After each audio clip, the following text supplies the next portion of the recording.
All right, welcome everybody. We're going to give everybody a few minutes to hop on. Probably starting 3 to 4 minutes since it's our first night. Glad everybody got the notifications.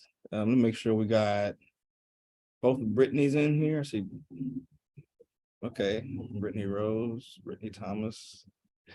See both of y'all here.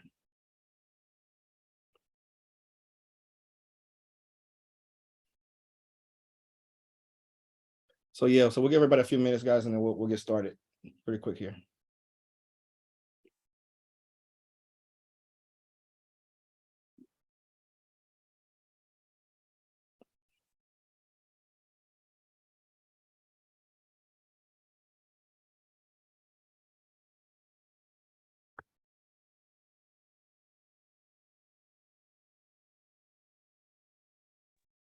I see a lot of people that I know. I'm very excited to have you guys here. Thanks so much for joining. I see Chris, I see Veronica, Deanna, and probably a lot of you I've been talking to through text message, IG, email, because this has been way bigger than I thought it was going to be. I'm very excited to share everything that I've learned and that Chris knows about the process.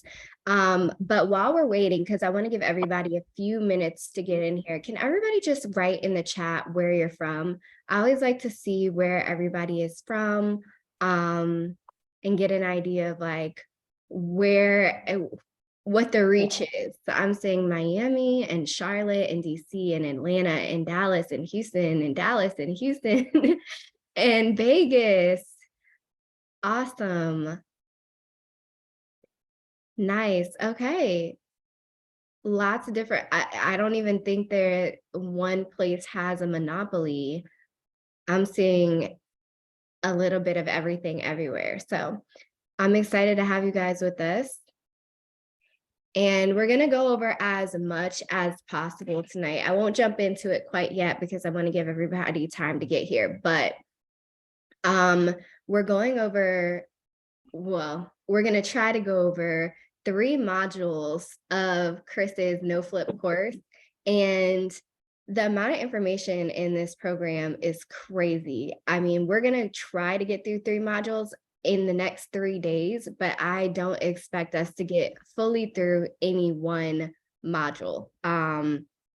It's just so much information. An hour is just not enough time.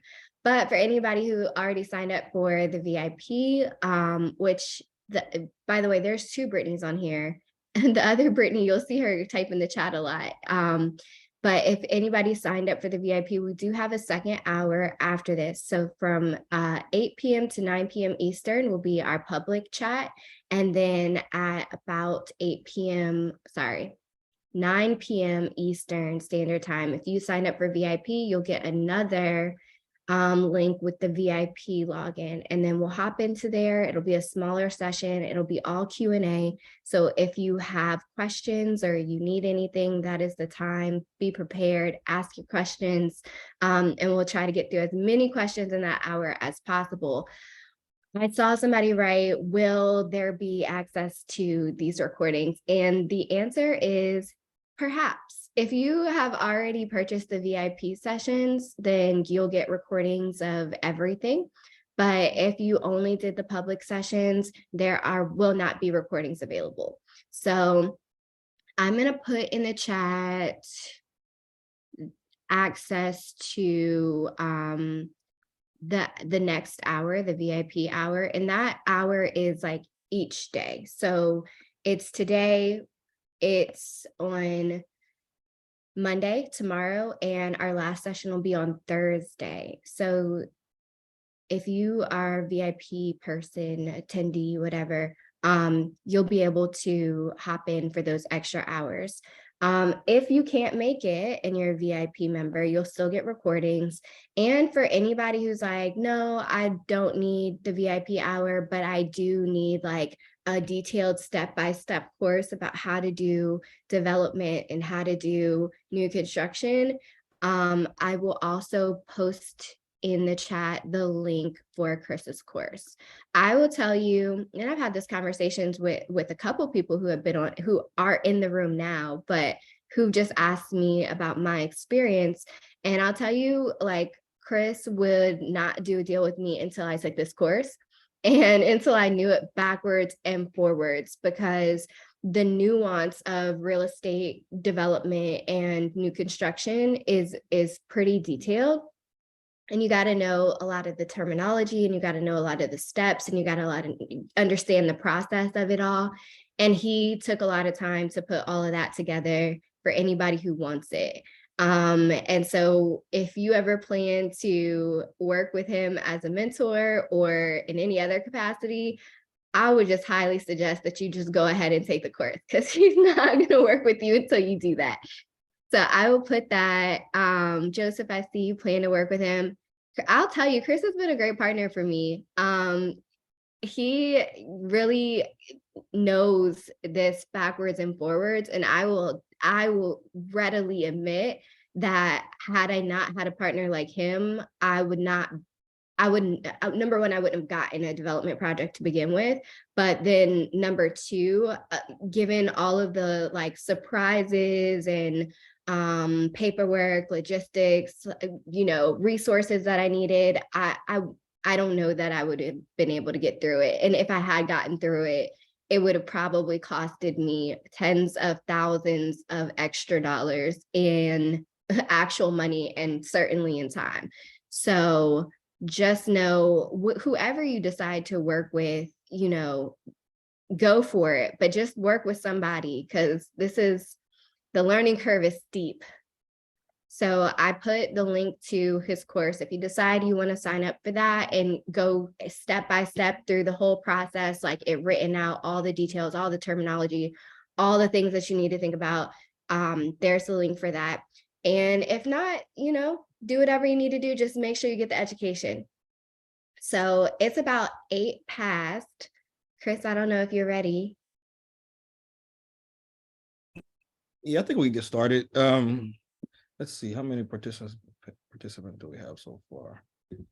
So we're at 64. So a lot of people registered haven't shown up yet, but let's go ahead and get started since everybody that's here is on time, is ready to go.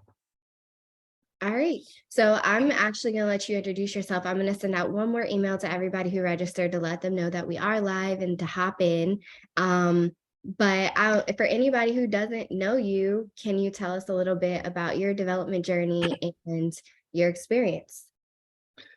Sure, yeah. So guys, I'm Chris Senegal. I'm a real estate investor and developer based in Houston, Texas. I specifically focus on social impact development in communities that look like our communities, the ones that usually have all of the negative implications of gentrification when it is time to rebuild. And my whole focus has always been, finding productive ways for everybody to participate. And it's changed from wholesaling and fix and flip to $1 million crowd funds, buying entire blocks to protect residents from being displaced, buying other blocks to build new construction, specifically to try to bring back representatives of the community that grew up in neighborhoods like that now have the income and the financial wherewithal to move back to a neighborhood that gives them options, or move to the suburbs. And we cannot rebuild our neighborhoods if we do not have people in the community knowing how to do every aspect of that. The reason why this new construction is so important is I have real life examples. If you go to my social media, you can see one of my projects where I tore down an abandoned grocery store, blighted property, built townhomes, and I show every single one of the buyers what they look like. And everybody saw the vision, bought in, and now all those people in their 20s who were not even trying to be real estate investors all have over $100,000 in equity in their primary residence. So yes, your primary home can be an asset, and yes, everybody on this call that learns how to do new construction can be the person to create those assets for those people. And so with that, I started taking on students about 1.5 years ago so far. And once again, all public record, all public information. Go on my social media, you can see I posted all of my students. I posted their success stories. I haven't had a single student that hasn't had over $100,000 in equity in their new construction project once it was finished, whether they sold it or whether they kept it as a rental. My last student, Kevin, did a duplex and pulled $47,000 out in the cash out refi and still had $100,000 in equity in this last deal. And so the project that Brittany and I are working on is going to be the biggest so far in one particular plot of land. We're working on 5 townhouses that we project to have about $120,000 in equity in each of them.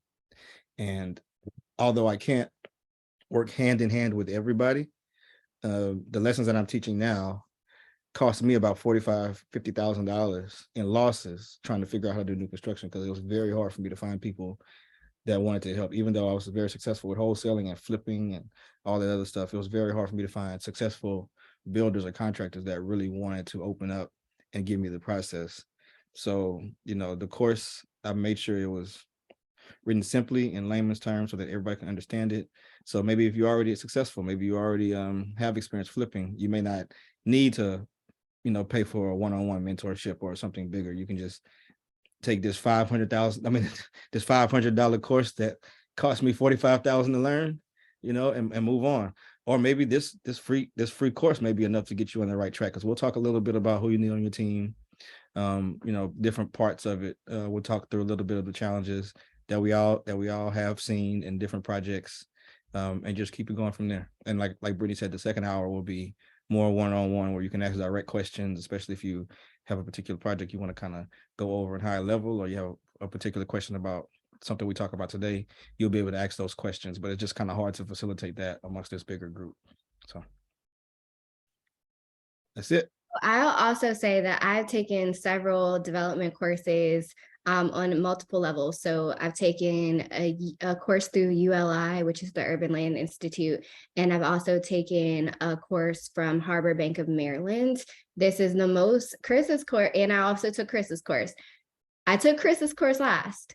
It was the most affordable and the most action oriented. Like, I walked out of his course knowing what I was doing, like step by step. And without like a lot of the high level terminology and concepts that I wasn't going to need to apply like right then and there. And I believe, Chris, your course, you get lifetime access, right? Yeah, yes, lifetime access to the course material. Yeah, sure. So the other courses, while you were in the course, you had access, and then you had it for like maybe 3 to 6 months, and then it was gone. So like, I can't even go back to that stuff to reference it. It's just gone, right? So I really appreciated having ongoing access. But that's enough of that. Let's jump in a little bit. Let's talk about so let me set the stage for y'all a little bit, because most of you probably haven't looked at the course or had access to it. There are about 26 chapters in the entire course, and there's 2 sections called the knowledge/experience side, right? So that's session 1 for today. That's what we're going to talk about. And it goes over finding your architect and engineer, deciding on a contractor, obtaining the right survey, obtaining house plans, site plans, preparing for your build, construction site, breaking ground, foundation, exterior protection, framing, trades and rough-ins, installation, walls and flooring, interior fixtures, landscaping, listing the property, final walkthroughs, and design details, attention to design details. So that's one section of this course, and that is what we're going to try to get through in the next 45 minutes. Obviously, we are not going to be able to get through all of that. On Monday, tomorrow, we're going to go through the money side of things, so funding and working on pre-construction expenses. And then I think the last day we go through the opportunity and project management, which is all about managing the project and finding the project, how to manage that whole process, right? So it's a lot of information. So yeah, we're not going to be able to get through it, but I promise you we're going to do our absolute best. So Chris, I want to start with the team. I think that's super important. On the last day, we're definitely going to, we'll talk about finding the deal. But today I'm hoping that we can dive into finding your team, because the deal can come in a lot of different ways. But once you have the deal, if you don't know what to do with it, and I know for a fact that several people own land on this call, so I want them to like get the most out of this. I want to talk about who are the first people you start reaching out to when you found your deal.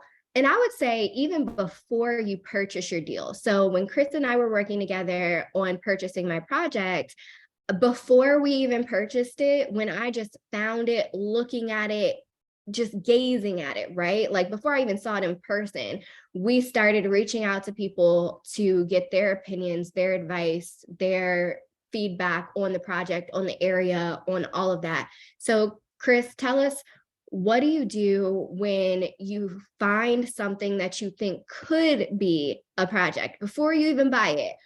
Who do you start reaching out to, and how did you find those people? All right. So the first thing you gotta understand is everybody can have great ideas, especially when it comes to development. You think a neighborhood needs this. You think this would do good here because it's missing. But unless you really understand the market dynamics of, will people afford this?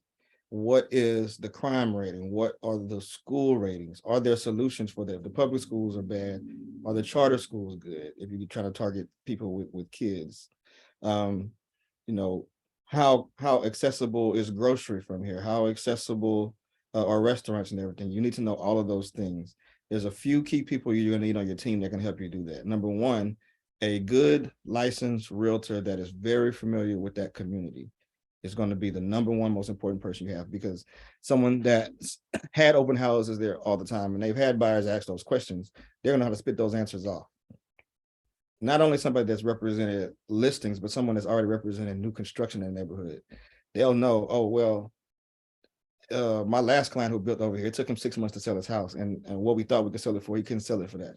Those are things you're not going to know unless you have a good licensed realtor on your team that knows that market and has specifically dealt with new construction.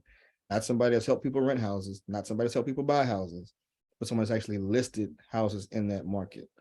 You're going to need contractors that know what the building costs are in the area, because there's different things that go in different communities. You know, you're going to need someone on your team that does financing and say, hey, when your buyer does this, guess what? You're in the 100-year floodplain, so that you can have the same price point as somebody else in the neighborhood, but because you're in a 100-year floodplain, their insurance is going to be $300 or $400 more per month. They're going to go with that other house when they get that price quote from the lender on where they should buy. Okay, these are all these things that you're never going to know on your own. If you take time to research it, by the time you research it, the market will have changed anyway. So that's why it's important to have those people on your team. The contractors can tell you what current lumber costs are. You're going to need engineers on a team that can tell you, hey, you can take this lot and subdivide it up into this many other lots. Hey, you can, instead of building one house here, you could build 4, but you may have to do some water retention. You may have to give up one of your lots for water retention. You may look at it and say, oh, I heard on 10,000 square feet, I could build 4 or 5 houses. Well, in this area, you might not be able to. You might only be able to build 3, right? So then that goes into your cost, that goes into your returns. It's so many people that you need on the team, not to mention the architects, the person that's going to do the design. And you want to make sure that you can find people that know how to work well together, right? The architect, the engineer, they all need to be able to work well together. So once you get more down into the weeds, into everything in the course, then you'll be able to understand these things in detail, get full checklists, and there's several orders you can find the people in. If you find a great contractor first, then he may already have a relationship with architects he likes working with. If you find the realtor first, the realtor may have a good contractor builder that she's listing and sold houses for, that will work with other investors that want to be hands off but do new construction. It's so many different ways and so many different paths to get to the end goal. But most of us just need the structure. I didn't have the structure when I started. I started with the wrong people. Not that I started with bad people. I started with a bunch of ambitious people that all had the same mindset I did, but no one had actually executed on the project. So that's why I lost so much money trying to figure it out. And we all trying to work together, but we just don't know what to tweak to do it right. So that's the importance of finding people that can be on your team that have all of the experience already. So I want to dig into that a little bit more, because personal experience has made me aware of some nuances that I wasn't aware of before the course and before working with you. So talk a little bit about how you vet the people that you choose to work with. I was fortunate enough to have been very strategic about picking my project in a place where I had somebody who knew the market, knew the area, knew the people. But if you were starting from ground zero, what would be the things you would do to vet your realtor, to vet your contractors? And what are some of the safeguards that you put in place to make sure that you're not getting into business with the wrong people? Uh, Proof of concept. Proof of concept is always going to trump everything. You can. I don't even recommend going to networking events and for real estate investors, because those people in there, everybody's trying to sell themselves or sell a product, and you really don't know how successful they are. If you do find somebody from that type of environment, you still want to ask, hey, do you have a project I can walk actively? Is there something I can go see right now? Is there a listing that you have right now where I can go talk to your clients and they can talk to me about the experience they had with you? What about something you recently closed with a client? Let me talk to them about how that experience was. Or if you're lucky enough to find an active uh, lender or contractor that can refer you to people that have those other resources, I'm always going to give that 10 times more credibility than something I research on my own. I don't care about Yelp reviews, Google reviews. These are not those types of things. You need to talk to people that have actually done it. And when it comes to especially contractors, not only walking a product that's just done, ask them if they have references for something they did 2 years ago. Because I know a lot of y'all, few of y'all, some of y'all, I know for sure know somebody that bought a new construction house and a year later had a whole bunch of issues, because you don't find out till it's too late to contract to cut corners. Well, guess what? It's no longer, it won't be on the contractor in this circumstance. It's going to be on you, because you're the investor, you're the money behind the deal. And if that buyer decides to go back and sue, or they try to go after a title company claim, after the title company pays the buyer, they're going to come after you. So all those things are very important. Those are things that people don't think about. You also want to know, is this price quote that I'm getting from this person accurate? Is this architect telling me it's going to cost me $5,000 for these plans, but he knows we're going to have some issues, and if we get any kickback, is he going to charge me an extra $1,000 to help negotiate with the city planning department to get things right? Or is he going to own up to the fact that he made him a design mistake? Who pays for that? If a contractor says, oh, well, I didn't think about this cost or that cost, and I need an extra $5,000 this week, was that written in your contract that they should be responsible for that? Have you talked to past clients where they said the contractor made a mistake and they decided to eat that cost because they acknowledged it was their mistake, or are they going to put that all on you? These are all things that, like I said, if you don't have the right systems and the right structure around you, you don't understand what you're doing, and you can't prepare for the next step, then you're always gonna find yourself on the short end of the stick. There's very few honest people in any industry, and as y'all know, the bigger the zeros, the more money in every opportunity, the harder it is to find people that will not get greedy at some point, especially if they can smell fresh blood, new meat, however you say it. But they think you're a rookie and they think that they can get something over you. A lot of people will try. So there was a question that I think is pertinent to this conversation, because on our team, we're going to have an engineer. So what kind of engineer or engineers do we need to look for? Where do you find those people? Well, so this is what I'm going to give you the answer, but I'm going to give you my preference. You're going to need every type of engineer, okay? Because you are doing a ground up project. So from plumbing to the structure to the HVAC to electrical, you're gonna need all those engineers. You're gonna need engineers that know how to analyze soil testing sometimes if you're doing more than 1 or 2 units. But the goal is for you not to have to figure all that out on your own. The goal is for you to understand how to assemble the team, right? So if you have the right team members, like the right design architect, he's already gonna have a network of engineers that he's used to working with. And what's more important than that is once you got a set of plans that are approved and you get into that construction phase, there's going to be a whole lot of questions asked by inspectors when they come out, and contractors and engineers that have good relationship with those inspectors from the city will help you save a whole lot of time. I don't care how cheap that other engineer is. If he doesn't have those relationships and the planning department gives him a hard time about something or tries to shut your project down, that can cost you way more in carry costs, in hitting reset, and having to change things that you shouldn't have to change. And those can be really detrimental to your project. On my 5 townhouse project, I had a plumber actually install the sewer lines in the wrong location, on the wrong side of the property, tapped into the wrong part of the city lines. If I didn't have connections in that deal, that would have cost me about another $20,000 because the city would have made me tear all that out and then redo it on the other side of the property where everything was permitted and approved. However, because you have the right relationships, they allowed us to redo the design, resubmit that part of the design, and I was able to pass without having to do all that work. So those relationships are key in a lot of those situations.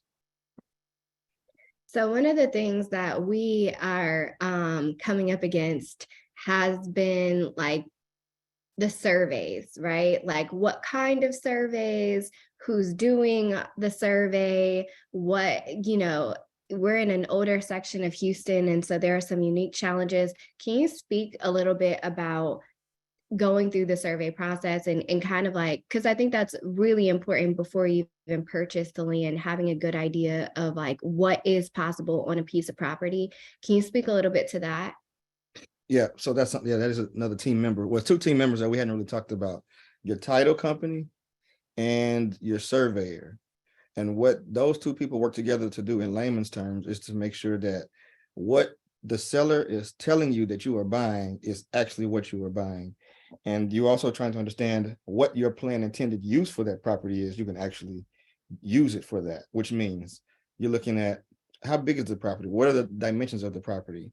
Does the survey show that I have enough depth between the edge of the street to where I would have to have my architect start building that house, which is called a setback? Do I have enough space there? Because if the current house that's on there, or what used to be there, was like right up against the street, but the city codes have changed and you have to be 10 or 15 feet back, the survey is going to show you that. Okay. Does your neighbor's house or fence or driveway impede onto your property where you think you have a buildable area based off of what they tell you in the listing? Okay, maybe it's the other way. What if your property is on their property and then they find out after you close? Maybe they feel like, oh, well, we knew the last owner didn't have the money to do it, but this new person just bought this. We're going to go after them. Then you have that whole extra expense of moving your stuff off of their property.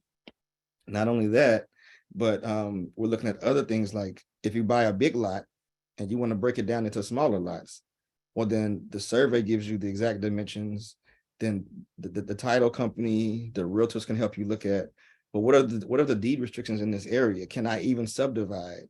If you're going to be the first house on the street to do that, you need to find out if it's even possible, or the restrictions could change from block to block. On top of that, you got things like, well, where are the public utilities? Like the sewer lines, do they run on the street? Electric, water. Is there anything under the property? Is there an easement from a pipeline that says, hey, this is existing structure is here, but this pipeline says, hey, if somebody else ever buys it, we're not letting them build over it anymore. Those are things you're never going to know unless you have the right team around you that are experts that can help you do that and have connections with the city. In this case, what Brittany and I were working on, there's actually a storm water line that runs completely under the property. The city built without the permission of the owners of the property. So we found that out. So that was a negative, but then we also found out on the opposite end that the city put the street in the same way without the permission of the property owners. So technically we own the street too, right? So now we got probably an extra 1,500 square feet of real estate that we own. And we're gonna have to work with them to reroute that sewer line or that stormwater line.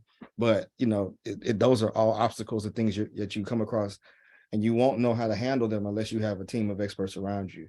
And so our focus is not only telling you who the team members are, but if you get to the steps of where you finish the course and then you do want to work one-on-one, once we feel like you have enough basis, we'll help you identify who the best people are in your local market to put on your team so that you can be able to be successful in whatever you're planning to do, because there's always going to be challenges. Nothing goes according to how you started.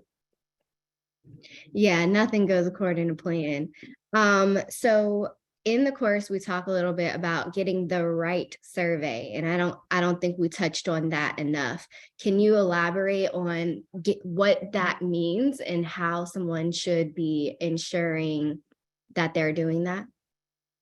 Yeah, so there's several different types of surveys, and a survey is just a mathematical verification on a map of the conditions of your property, the utilities on your property, and the topography of your property. But so the normal one that you get when you just buy a house is usually just a meets and bounds, which just basically tells you where the corners of your property are, where your property lines are.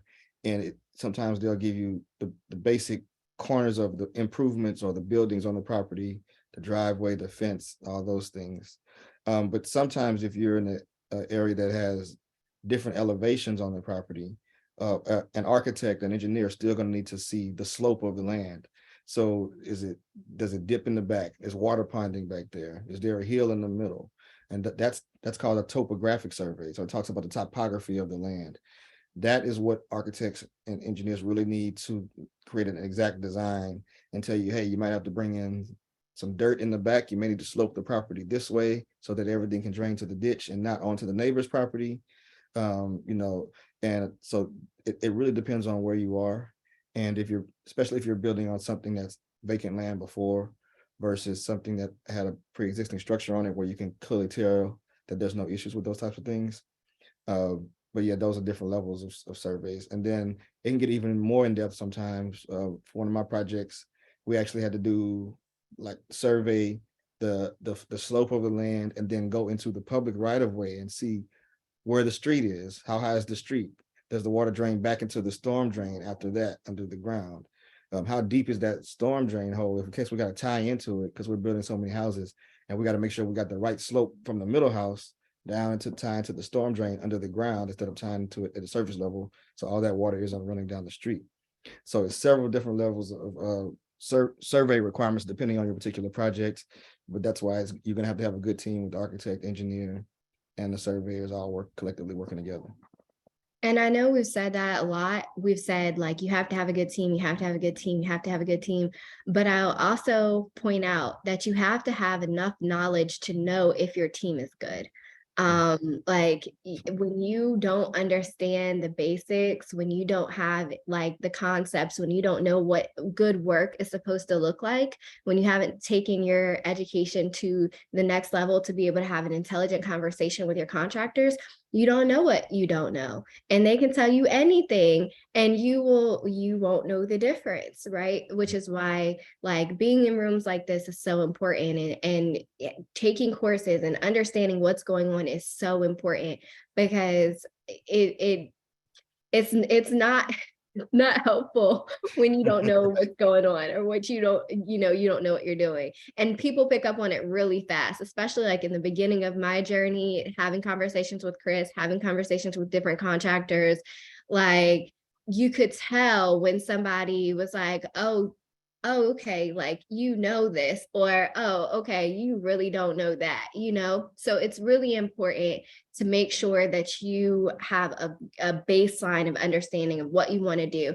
Chris, I know we weren't planning to probably talk about this, but I do want to just touch on your progress through, wholesaling, flipping, to new construction, and now to a large multifamily development, and some of the lessons you had to learn, and some of the differences between the two projects, or project types. I want to talk a little bit more about kind of, as you grow in your development journey, what people should expect and what they need to be educating themselves on. Oh, that's a whole hour-long conversation by itself. So I'll start with this. So I started off flipping houses first, even before I got into wholesaling, and actually started during the recession in 2008. I was blessed enough to have a good mentor who was a contractor who was working for probably the biggest wholesaler in the country, Home Investors, and he's working for their largest franchise in Houston. But he still kind of took me on as a mentee, and he helped me select certain properties to renovate and flip. And I sold some of them, kept some of them as rental properties. But what I started noticing with flipping was that, no matter how well you plan out a project budget on the front end, there's always going to be what I call, some engineer, mathematician, uncontrolled variables. So there's going to be these fixed things in an equation that you're going to know exactly what it equals. But there's those other things that you never really know how much is that actual number is going to be. So anything behind the wall that you haven't opened up, anything under the ground that you didn't look at, anything in the attic that you didn't check thoroughly, those are uncontrolled variables, and that the result is usually you not making as much money as you thought. And so I did see a lot of that in flipping. And I also noticed too, a lot of times the properties I was flipping, when I started doing research on how the wholesaler got the property, somebody was taking advantage of, right? So yeah, we're taught to go in and market and make money for ourselves. But then when you actively go into somebody's neighborhood and target people that are in a financial crisis and offer them 20, 30 cents on the dollar for their property, when you could have been happy making 25% of the profit and helping that person get set up for the next best situation in their life. I don't know, posting that big check, is that important to you? But for me, I didn't want to participate and be a part of that process too much. So I decided, well, let me become a wholesaler and let me figure out how to find my own deals and negotiate with people and make it fair, make it a win-win situation. So I did that. And then in some of those deals, I decided, maybe I'll keep them with using creative financing structures, like just, catching the payments up on the project, putting a little money in their pocket so they can transition and go do something else. Maybe the property had a bad memory for them and they wanted to get out of it, or it was they were tired landlord, wanted to get out of it. So a lot of seller finance structures like that. And then I had the epiphany one day that, well, if I can do this with single families, maybe I should go after people that have more than one property, or maybe they've inherited properties and they want to get rid of all of them the same way. So that's how I kind of got into development, through buying the block, like owner financing large contiguous parcels of property, blocks at a time. The first one I did was in 2014.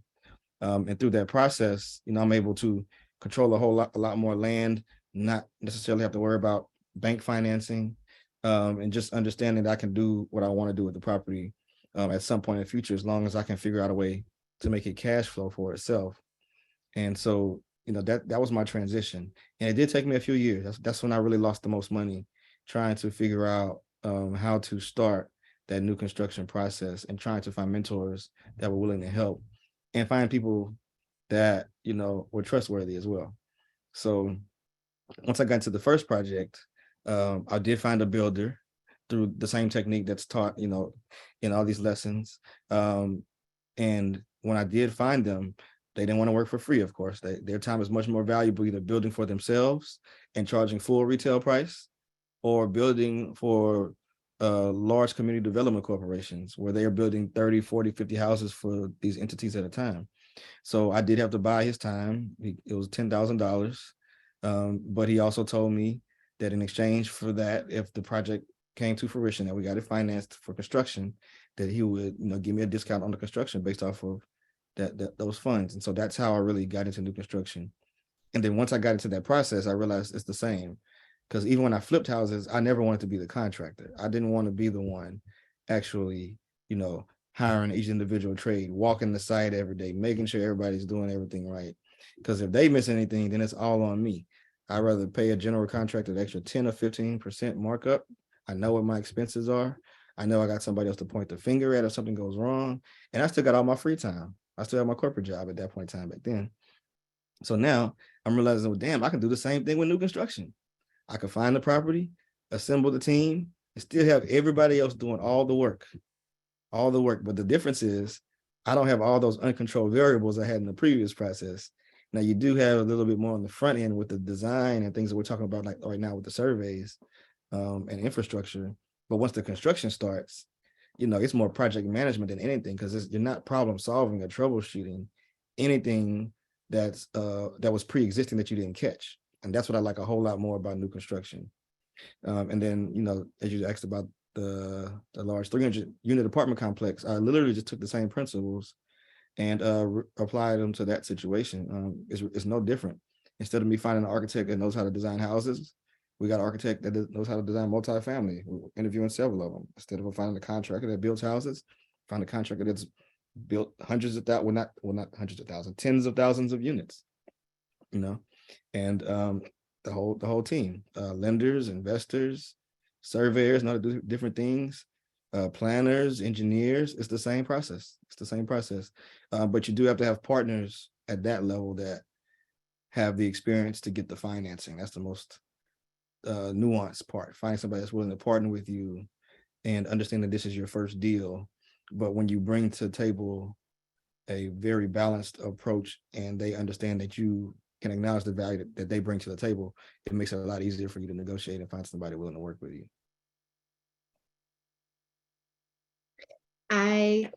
That was a perfect summary of what I wanted you to say. So perfect. So I want to jump back into some of this course material. In chapter 6, you start talking about obtaining house plans. And I thought, and one of the discussions we had when we started working together was like, these nuances made a difference. Like when you're having conversations or when you're understanding the process, like understanding what kind of plans happen when and what different things they show is really important for context and also to be able to effectively communicate with your team. So I want to go over, and I know you have all of these examples in the course, but I want to talk about the different kinds of plans, when you receive those plans, what you should be looking at for those plans. And one of the things that I thought was super helpful in the course, it's like a little footnote, but it was like alarm bells went off for me because I knew that was something that would trip up a lot of people.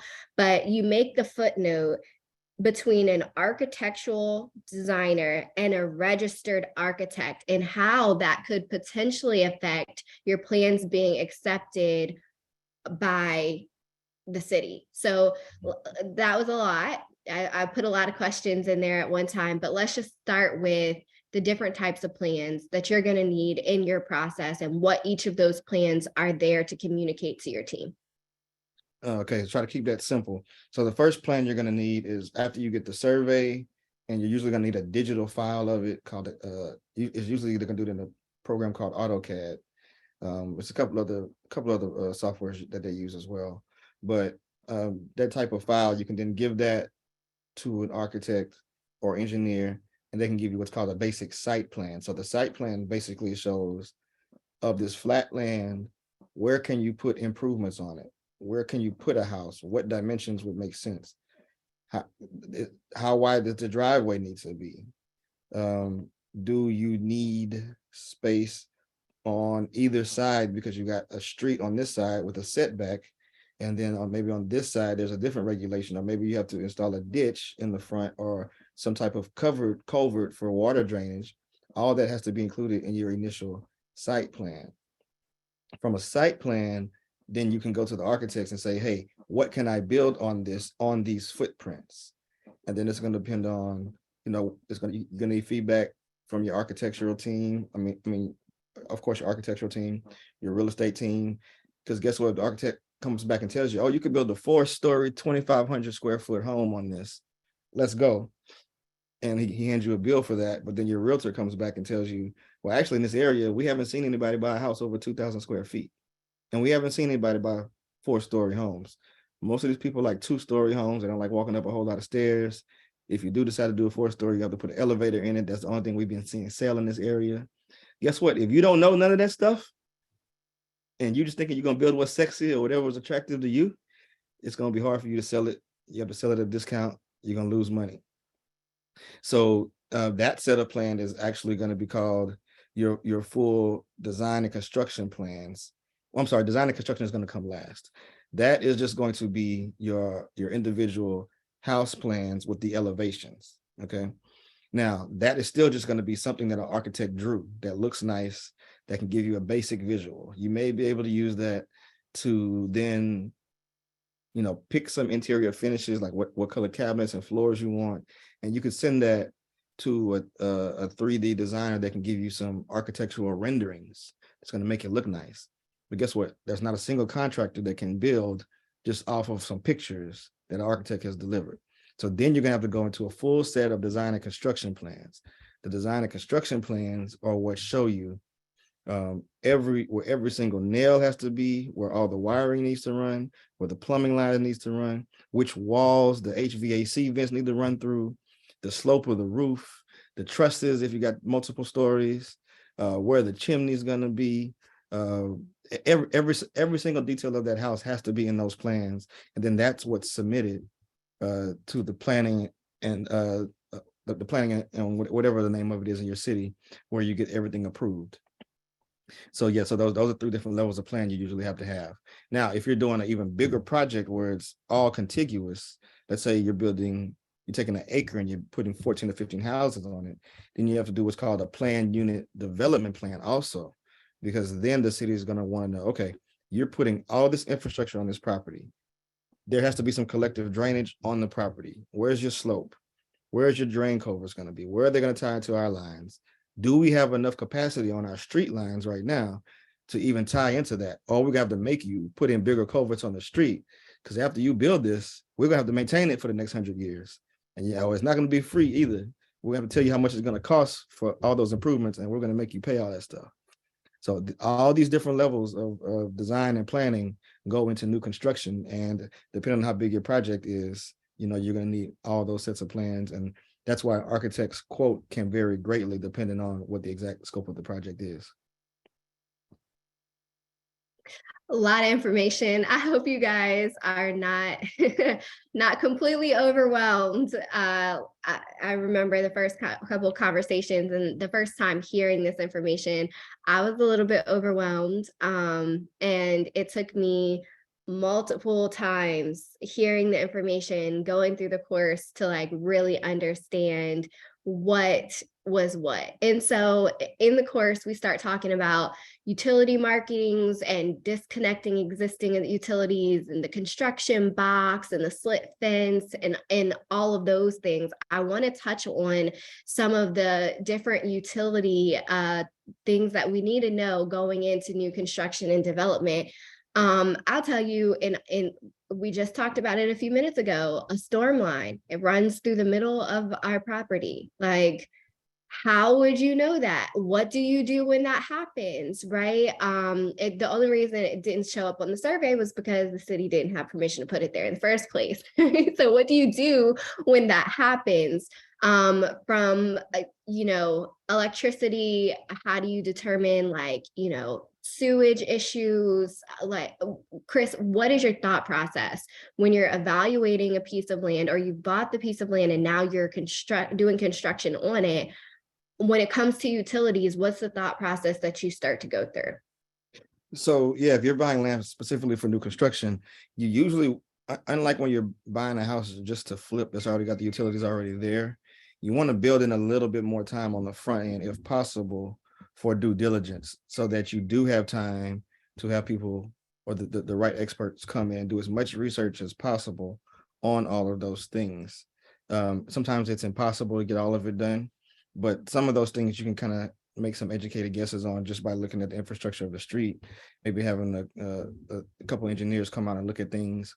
But there are some serious considerations, like even on the electrical side, you may have to get CenterPoint or whatever the name of your electricity provider is out there, have them come look at the transformers and the amount of voltage and the electricity capacity of the existing infrastructure. Because if you're going to take something that's got one house on it, maybe build 2 or 3 or 4, they have to make sure they have enough supplied power going to that property to cover that. And it's going to be the same thing with all utilities.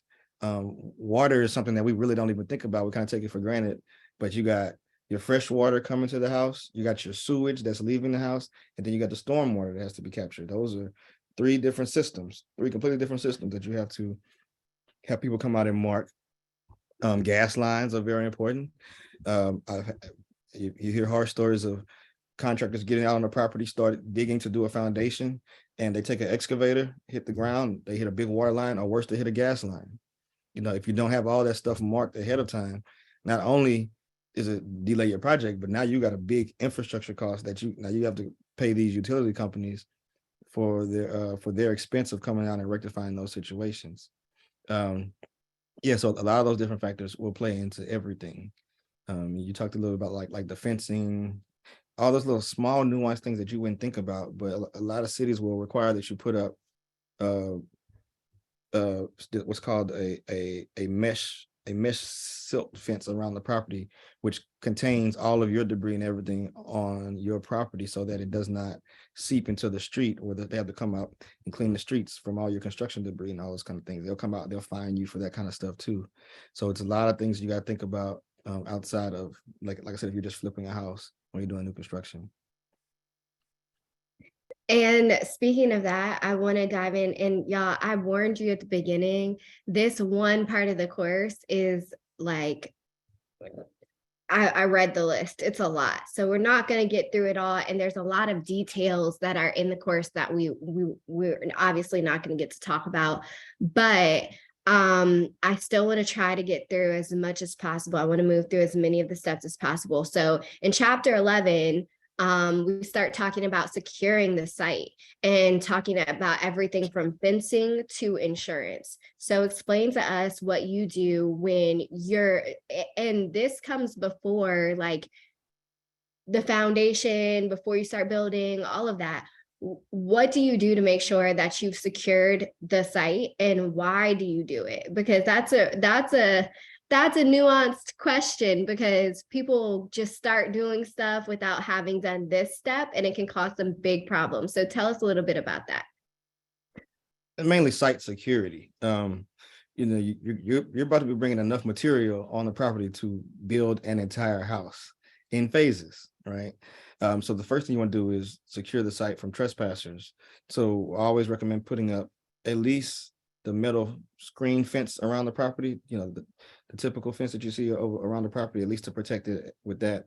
Sometimes thieves will still try to break through that, but you at least want to have that. Now, I do know some contractors and builders that prefer to actually just put up the permanent fence right away, but I would recommend only doing that if you have a treated fence, or maybe like a wrought iron fence or a painted fence, because if you just do the regular pine wood fences, if it takes you 6 months of construction and it's been out in the weather, by the time you have a brand new house on the property, the fence looks worn, right? It doesn't look new anymore. So you got to think about things like that. You got to think about vandalism. If you put up wood fencing, you got to think about people spray painting them. I mean, it happens everywhere. It ain't just in the hood. The nice neighborhoods, it happens too. So, but yeah, you definitely want to secure the premises at all times. Maybe we even put up some cameras or something. It won't stop all the theft, but at least you have a better idea who's doing some of it, and maybe you can prevent some of that from happening. But yeah, fencing is definitely going to be important, and it has to be on your property line in the right location, which is another important thing that your surveyors and your architects are going to have to help you look at, because sometimes people put the fence too close to the street. They can get fined for that. You have to have them come out, take it up, and redo it. You can do temporary fencing, which is not the permanent poles that are driven into the ground, like with the anchored in concrete, or whatever material they use in your market. You can do temporary fencing, but a lot of people realize it's a little bit more cost effective if you could put up something permanent that makes sense on the front end of the project. But you also have to make sure it's designed with enough access and openings so that all of your heavy equipment can get in and out, from the guys that are pouring the concrete, or if they have to bring a bulldozer or something to level the ground. You don't want to have really small openings. You want to have access for all of those different components of the project to have to do it without having to break the fence down every time they're coming in. So. And I want you to talk a little bit about insurance, because I think that that's really easily skipped over. Like, people are like, well, nobody lives there, or, well, I'm not doing X, Y, and Z yet, or whatever. What's the importance of like insuring the property? What kind of insurance do you need? Well, insurance is one of those things, is when you need it, it's too late, or when you need it, it's too expensive. So yeah, you definitely want to have that on the front end. There's usually the type of insurance called builder's risk, which basically covers you against all of the costs of anything that may happen while you're under construction, whether a contractor steps on a nail or a laborer steps on a nail. Maybe somebody randomly that shouldn't be on the property gets hurt or injured. Maybe there's a fire, maybe there's vandalism, maybe there's a bad hurricane, a flood, and you just enclose the whole property and the roof gets torn off. If you don't have insurance on that, and the right type of insurance at that stage, then that all that investment you have had prior to that is going to have to be replaced out of your pocket. So it's definitely very important. The cost of that insurance is a whole lot less than the cost of having to deal with one of those incidents on your own. It's basically like you're buying peace of mind, because everything that you never think is going to happen usually happens at some point to somebody. So yeah, insurance is definitely going to be very good to have. But you also want to make sure your contractors that you're using have the right amount of personal coverage, bonding capacity for any issues that may arise, because those things can be detrimental to you too. If it's something that's not your fault, but it's their fault, you're going to want them to cover it. You're not going to want to have to come out of pocket on your own or do a claim against your insurance for something that your contractor messed up, where they should be claiming it against whatever protection they have on their side. And so I know we're less than 5 minutes out from the end of the session. And so what the rest of this module includes is breaking ground, foundation, framing, exterior protection, skilled trades and rough-ins, installation, walls and flooring, interior fixtures, landscaping, curb appeal, listing the property, final walkthroughs, and attention to design details. What we have time for is breaking ground and foundation. So let's talk about that for a second, and then we will have to close out and wrap up and move on to our Q&A for our VIP members. If you thought that you got a lot out of this, if you think that this course is what you need to make sure that you have the basics down packed in order to successfully execute whatever your development and new construction goals are, I think our moderator, Brittany, is going to post the link in our chat here. But if you have any questions, you need anything, I've sent a million emails out at this point. Please reply to one of those emails and I'll be happy to make sure you get that information. So Chris, with our last 2 minutes, you want to kind of breeze over breaking ground and foundation? Yeah, those are kind of boring topics, but they're important. Well, the first thing you do when you break ground usually is going to be your underground infrastructure, which is going to be all your conduits, you're going to dig the trenches for whatever type of foundation you have to build, and then you're going to put your underground plumbing that's going to run under the ground through that. And that process can take a week up to a month, depending on how fast your contractor moves. And then depending on what type of improvement you have to add, whether you're pouring concrete driveways that are tension driveways, which means they have those metal bars in the middle of them to keep them together, you have to go that route. Or maybe you're not doing that. Maybe you're just putting down some type of gravel. That could be your base. And then when it comes to your actual structure, some properties have basements in certain areas, which is a whole different animal. Excavate the entire cavity for the basement and then pouring all, securing that with all the infrastructure there.